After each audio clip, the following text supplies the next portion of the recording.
Hey guys, how's it going? Hope you've been well. I'll probably need to think of a different intro for this channel, but this is the channel where I'm gonna be putting stuff that really is just homestead, self-sufficiency, property things, you know, working on projects around the house. This one, I'm gonna kind of intro you to the greenhouse I'm building, raising feral children.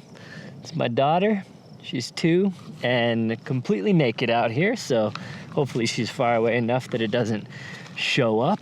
So we're here in Colorado at around 7,500 feet of elevation, 15 acres, and I'm just always working on stuff.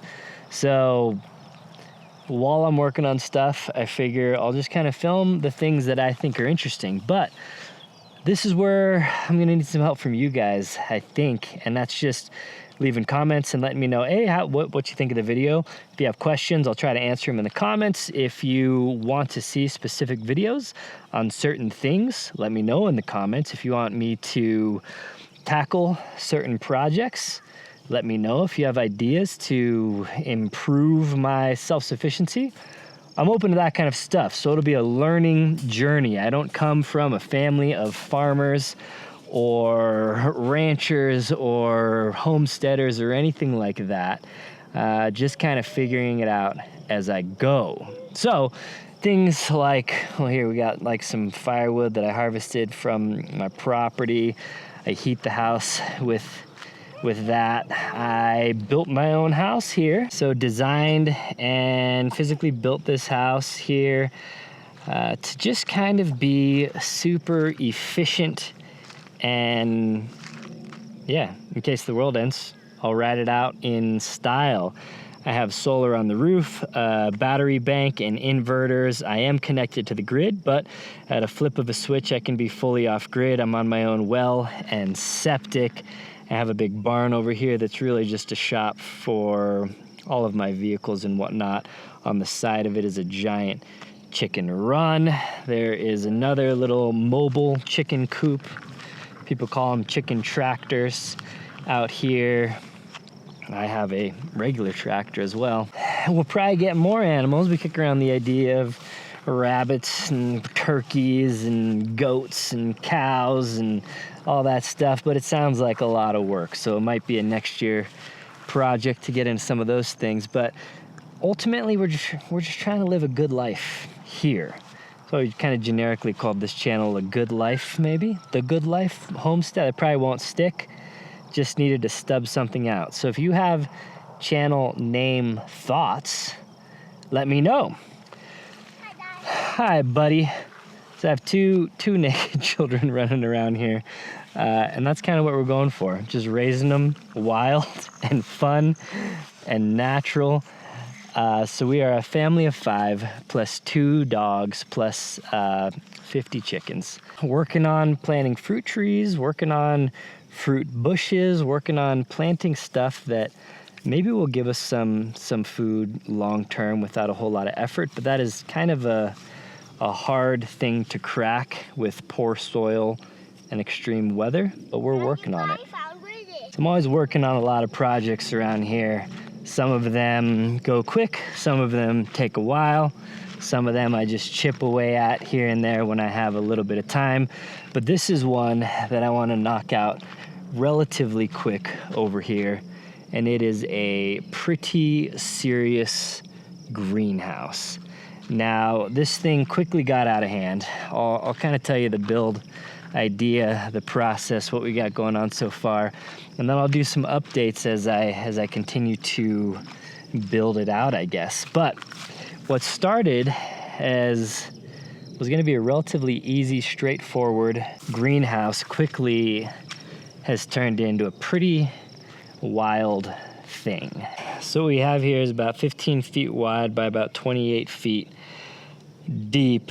That is west, so it is south facing this way, so higher wall on the north wall. And so yeah, the sun will essentially go overhead, and then in the winter it'll be a little bit lower like that. So this wall will essentially be full windows, and then obviously clear roofing panels. And yeah, but the interesting thing is not in necessarily the shape or the size. You can see this is pretty tall, this north wall and this east wall actually, and that's because we just kind of built it into this hill here. So these are called a bunch of different things: Walpinis, sunken greenhouses. You can see the house is up there. It's a little over 30 feet away from the greenhouse because we can't build it too close together for fire reasons and whatnot. But I was originally going to build a much simpler greenhouse, and I was just going to build it over in the field, and it was going to be simple and quick. And then I was like, you know, we want to have a greenhouse that we can be in. It's really an Ashley request, a greenhouse that she could go in all year round. She could spend time in there in the winter. She could spend time in there in the summer, build it big enough where she could set up a little, you know, like coffee table and come out and read books and hang out, and maybe it'd be like a family hangout spot. So I was like, all right, I got to build something a little more robust, something that'll handle the weather a little better. And I already knew a lot from researching and building and designing my own house here to be super efficient. And so I took some of those concepts and am applying them to the greenhouse build, doing it in slightly different ways. So there's a general concept of a sunken greenhouse, that you drop your greenhouse into the ground and the earth is a more constant temperature. It kind of levels out the temperature swings. It gets low, so it's not getting hit by as much wind. Wind sucks heat out of a greenhouse in the winter. Well, it sucks heat out of a greenhouse all the time, but you're worried about it in the winter. And then, yeah, so in the winter, when it could be 0 degrees outside, the ground is a more constant temperature. When you get deep enough, it's very constant. More towards the surface, it's still more constant than the air. So the more you can have underground, the more constant your temperature will be. And then if you insulate the exterior walls, so I've done a foundation. I wanted to do it legitimately. I borrowed a mini excavator, I dug it out. I was going to do something like cinder blocks and whatnot, and then I was like, you know what, I don't have time, and this will be better. So I did contract out forming and foundation walls. That was super expensive. That the concrete and the forms were more expensive than the rest of the greenhouse will be combined. So if I didn't do that, the greenhouse wouldn't be that expensive, but since I did, it was pretty expensive. But I wanted to do it legit. Footers, rebar, all the stuff. I have a couple like conduit ports in to get water and electric in here. And then I'm gonna frame it out. So some of the interesting things that I'm doing here is this. I have a couple 100 feet of tubing. Now there's a bunch of ways to do this, and this is just the cheapest and easiest way. But essentially, this is, a lot of people confuse it with geothermal. So I'm running a bunch of runs. I already have that half already done and buried. And then now I'm doing this half. So 2 runs, and I'm gonna essentially blow fans through there. So take the hot air, put it down into the ground, cycle it out. So that basically puts heat into the ground, and then that'll blow kind of the cooled air out. But this isn't like geothermal running past radiators and all that stuff to try and actually get the temperature of the earth into it. What I'm using this more is an earth battery. And that's largely called a ground to air heat transfer system. So what I'm essentially doing, and the way I'm going to be using it, this is primarily a winter thing, is when the greenhouse is heating up from the sun, and I'm going to pull the hot air at the top. I'm going to put it into the ground. And again, these foundation walls are going to be insulated on the outside. So the idea is to push that hot air into the ground and raise the temperature of the ground. The ground has what's called thermal mass. And you can think of thermal mass like anything that has mass has thermal mass. Water has a ton of thermal mass. Concrete has a bunch of thermal mass. Dirt has okay thermal mass. Sand has better thermal mass. But the idea of all this stuff is that I can charge that thermal mass with hot air or sun. A lot of times the sun will be hitting this wall, and we'll be able to charge that wall, which just means heat it up. And the more thermal mass something has, the more thermal energy it can store. And so when the temperatures drop and the sun goes away, now the wall will be releasing that heat back out into the greenhouse space. Now, if I have insulation on the other side of the wall, the heat can really only be released one direction. And then if I heat the ground, even though I don't have insulation under the earth is relatively warm in the winter compared to the outside. And that warm air, so then the heat from the ground will radiate upward naturally because heat rises. So that system, I don't know, it'll run off of some DC fans in the winter. It'll kind of be self-regulating. Talk more on that in the future. My guess is it won't do much. But while I'm doing it, I basically overdug the floor a couple feet deeper, mainly for these foundation walls, and then now I'm backfilling it. So I had to do that anyway, so might as well fill it with these pipes that were relatively cheap. Actually got them on Facebook Marketplace. And then in addition to that, I think I have a video of it, but I ran PEX tubing. Here's one side coming out and another side's down. It's actually under the dirt. But I ran it. I've never seen this done before, but the concept has been done in slabs all the time. And it's called hydronic heating, radiant heated floors. And basically you run a bunch of runs of PEX piping in the ground, and then that's in the slab again with the thermal mass. Then you heat that water through a variety of mechanisms, and then you pump that heated water through the concrete. And what that does is heat the wall, and again, makes a nice, even, radiant heat. And people do it in houses all the time, but I haven't seen it done in walls before. Granted, I'm sure it's been done in walls, but that is another mechanism where I'm gonna try, this is a bunch of science experiments here, I'm gonna try and use some solar pool water heaters, and then again some cheap DC pumps. I'm going to put just some solar panels on this thing, and that'll be another kind of just self-running, self-sufficient heating system. So when the sun is out,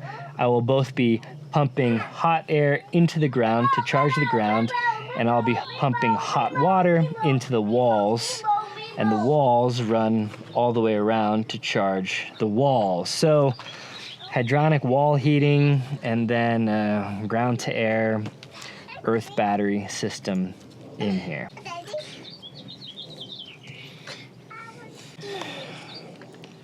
But the kids currently just love playing in the big giant hole right now. But yeah, about half done backfilling this. Need to finish it off. Need to finish kind of running these pipes, and then gotta level it all out. And that's kind of the first next step. Then once I have that kind of leveled out, I will basically start framing the walls.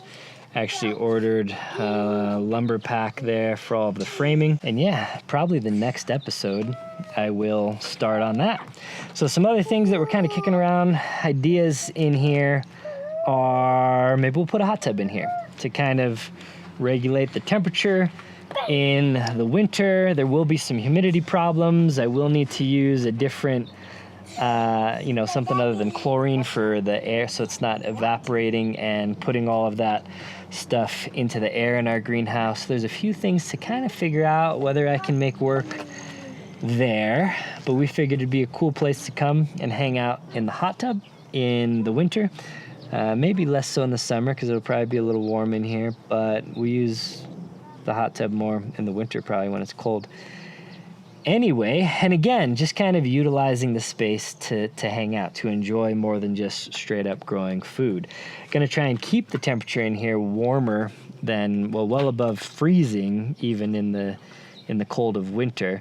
How warm we want to try and keep it is to be determined. Probably we'll run through one season and see kind of the temps that makes sense, whether I'll put a diesel heater here or a pellet stove or a wood burning stove. I'm not sure yet, but probably one of those systems so I can just add heat on demand if we have several overcast days or a bunch of snow or whatever, and I just need to heat it with something other than the sun, which obviously is going to be bound to happen. But how warm we want to keep it will dictate what we want to put in here. Obviously, we'll use it for starters and to extend the season for some plants that'll eventually go outside and into the ground, but we'd like to grow stuff here all season round. But the tricky part about that is a lot of stuff that is perennial, comes back every year, requires a certain amount of chill hours. They really need it to be cold during the winter like it normally is. And different plants require more chill hours, and chill hours are different temps for different plants. So I don't know, it's just a lot of figuring out stuff, a lot of nerding out on stuff that obviously I wouldn't put on my other channel, but this channel makes sense. So yeah, a greenhouse nerdery, and we want to make it cool. We want to make it look cool. Looking cool is the most important thing. So the greenhouse ideally will look cool. It'll have some functionality. We'll do starters in here. I've kicked around the idea of aquaponics, because that would be another thing that would really make sense in here. I don't have that kind of time to do it right now, but in future years, maybe I will. So maybe eventually this will be a place for aquaponics. But for now, yeah, we're thinking hot tub, plants, starters. We'll have some, beds in here to grow vegetables and whatnot. But also, I'm kind of figuring out what plants I'll want to do longer term. I actually have some, I don't know if you can see them up there, some slightly more tropical, like, your standard Meyer lemons and kumquats and stuff like that. Some trees that I've had for years that just live in the house during the winter and then they go outside in the summer. I'll have to figure out the temps for them, but maybe I'll grow some more of those fruits in here. Yeah, but anyway, it'll be a lot of science experiments. I'm putting a lot more effort into stuff that probably will make little to no difference in here, but it's also relatively minimal cost, and if it doesn't work out, it doesn't work out. And if it does work out, then sweet. And so yeah, if that interests you at all, follow along for that journey. And then again, like I said earlier, let me know what you'd like to see on this channel, and I will do my best to make it a reality, whether that's kind of house, property, tours, updates. We'll probably do a proper intro, kind of showing you, more of the homestead setup. And yeah, I kind of feel a little generic calling our property a homestead, because we don't have everything that typical, homesteads have, I guess. Namely more animals and more ability to grow food. But we are working on it. So let me know in the comments, names for the channel, stuff you want to see on the channel. Just say hey. Get subscribed. Share it with your friends. And yeah, well, I need to think of a different outro for this channel too. But for now, until next time, take care.